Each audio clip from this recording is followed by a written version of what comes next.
Chapter 14.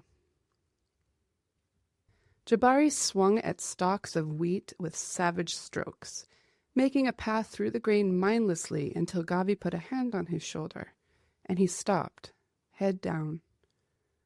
"Sorry," he said. "It's okay. Just remember this farmer didn't do anything to you." Gavi turned and held his hand out. The stalks of wheat straightened and healed. Jabari growled, then turned and kept walking, this time taking care to slip between the rows of grain. His anger rolled out like a path in front of him, directing him so that he saw nothing but Isika's stoic face as she mocked his gift and his title. She had torn those tall walls down without care for anything, not a thought for the people they protected, for the rules themselves, for the ones who took the risk of leading them through Moween. She didn't know anything about the other dangers that came from the Great Waste. If she thought walls were the worst of it, she was in for a nasty surprise. And then what kind of protector would she be? She wasn't even a protector. She was a visitor. And her brother, holding a weapon against a friend, was poison. The Poisonlanders were tramping through his land, bringing their demon magic with them, and he, foolishly, had left them to wreak havoc on defenseless farms and forests. He let out another frustrated groan, shaking his head. Behind him, Gavi was silent. He knew Jabari well, and was wise to wait. They came to the end of the field and walked on to another road, parallel to the one they had been following before they left the others. Gavi fell into step beside him. "Well," Jabari said. "Well, what?" "I'm waiting for point 1 in the 1,000 ways I'm wrong." Gavi smiled and whistled a verse of their favorite dancing song. Jabari looked at his brother. Gavi's face was the most familiar sight in Jabari's life.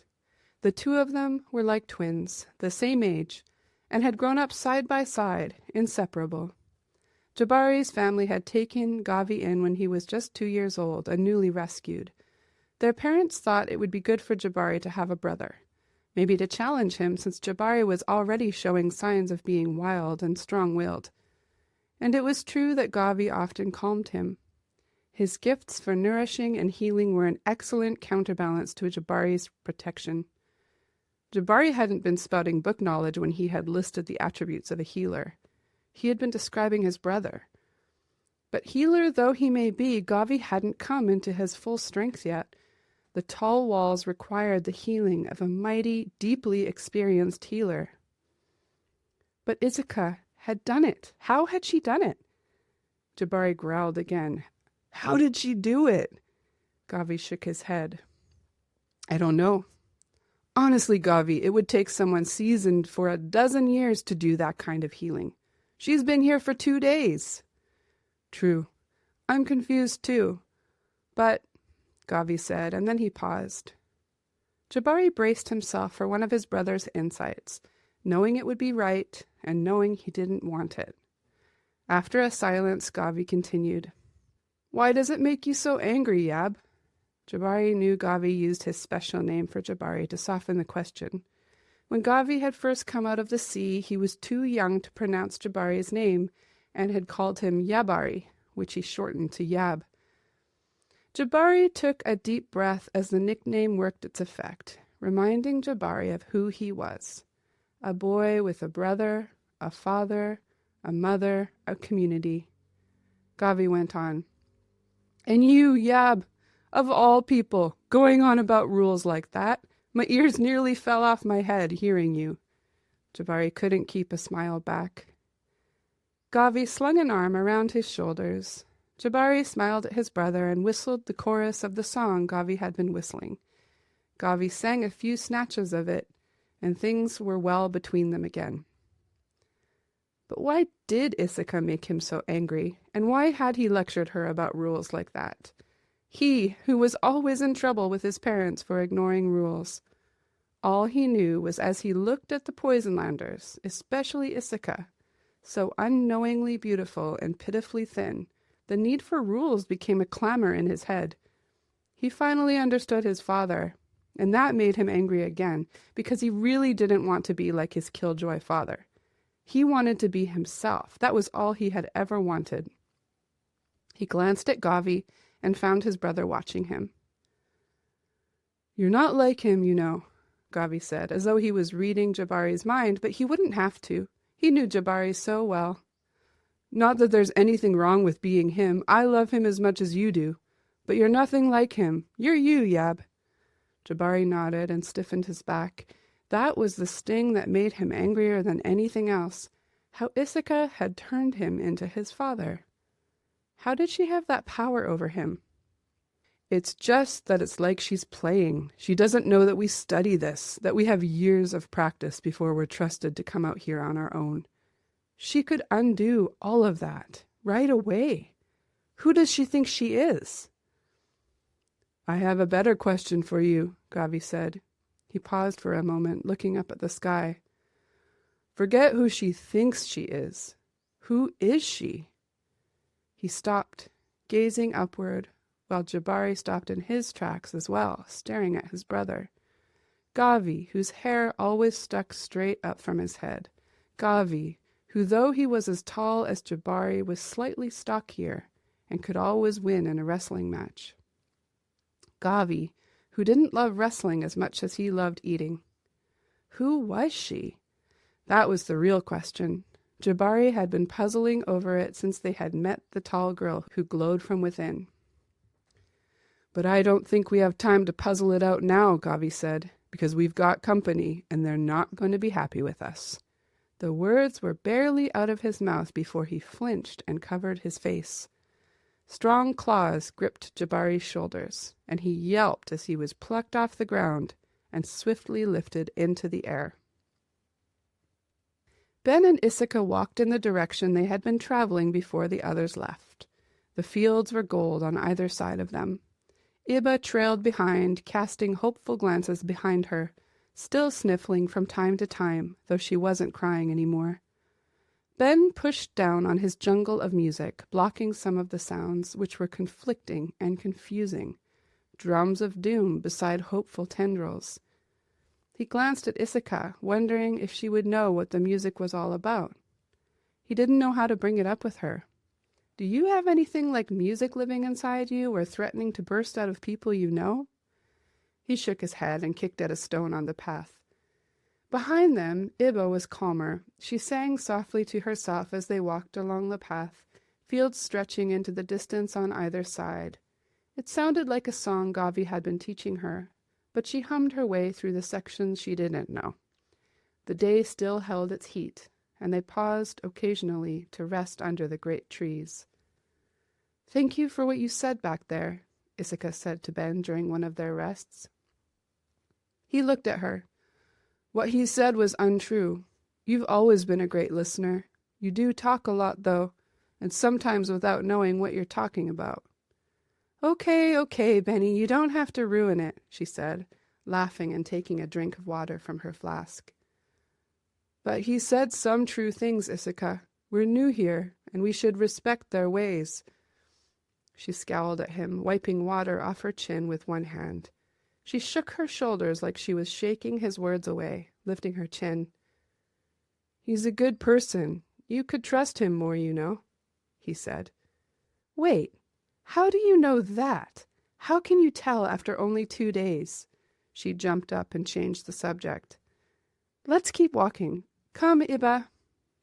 Ibba ran to join them from where she had been watching a group of butterflies clustered around a flowering bush. They turned onto the road again. Ben walked quickly to keep up with Isika and thought about what he would say. "I can just tell. I always can. I know it inside somehow. The song is beautiful and strong when Jabari speaks. I've always known which vegetable stalls had owners who were more likely to lie about the weight of the tomatoes or put a stone in with the wheat. I heard the horrible, terrifying drums when I went to those stalls. I hated the temple always because I knew the goddesses were unjust. There, the sounds were so horrible, drums and shrieks and even crying.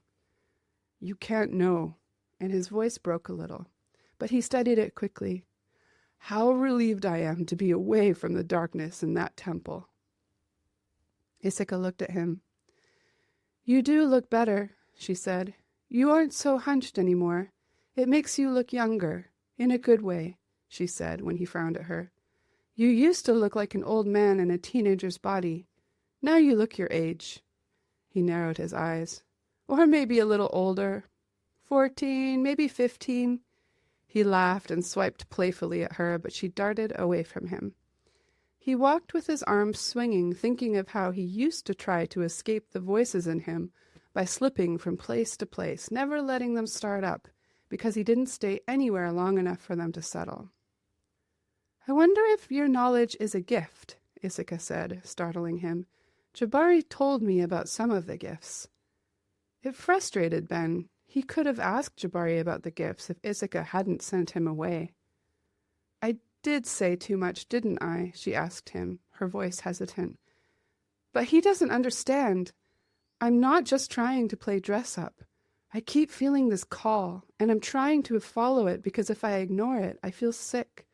I'm only going from one thing to the next, and I'm not trying to make anyone angry. The call came really strongly before I pulled that wall down. I couldn't help myself." "You felt it at other times?" he asked. He was conscious of Ibba beside them now, listening intently. "Not much in the village, not so strong anyway, but since we came to this land, yes." "From things other than walls?" "Yes, from trees." "Like the trees were talking to you?" Ibba asked, and Isika jumped. "Whoa, I didn't see you there," she said. "How long have you been listening?" "I listen to everything," she said. Ben looked at her. She reached her hand out and touched a stalk of grain beside her, and he smiled at how little she still was. But she listened to everything. "Not talking to me," Isika said, "calling me, without words." Ibba looked up at her and then met Ben's eyes. She nodded, thinking it over, then raced ahead to look into a hole in a tree. Ben thought over the idea that his madness could be a gift. What a terrible gift if all it ever did was confuse him and make him want to hide. But that wasn't all it had done, was it? Back there by the well, it made him decide to protect Isika. But, "I wish I hadn't raised my staff," he said. Isika nodded. "You probably didn't need to, but I was proud of you anyway. You're very different from the brother I grew up with." She looked back at the road behind them, then forward again. "So, do you know where we're going?" "To the city." "But do we ever turn? Is it straight ahead on this road?" They looked at each other with dismay. Isika sighed. "I wish I had held my temper," she said. "Don't be hard on yourself. It wasn't just temper. He hurt you." She gave him a grateful look and reached out to rub the top of his head. He shoved her away lightly and squeezed her shoulder, enjoying her company. It was easier to be with Isika when she wasn't overworked, and even days of walking seemed like little compared to the work at home. He frowned. Ibba had run so far ahead that she was a speck in the distance. "Ibba!" he shouted. "Wait!" She didn't hear him. They walked faster to catch up. It happened so quickly they weren't sure at first what it was. As Ibba skipped along ahead of them, there was a sudden rush of air and an enormous snake launched itself from the grain field at their sister, coiling around her immediately, nearly obliterating her small body. Isika screamed and Ben started running, sprinting with all his might toward his little sister, Isika just behind him.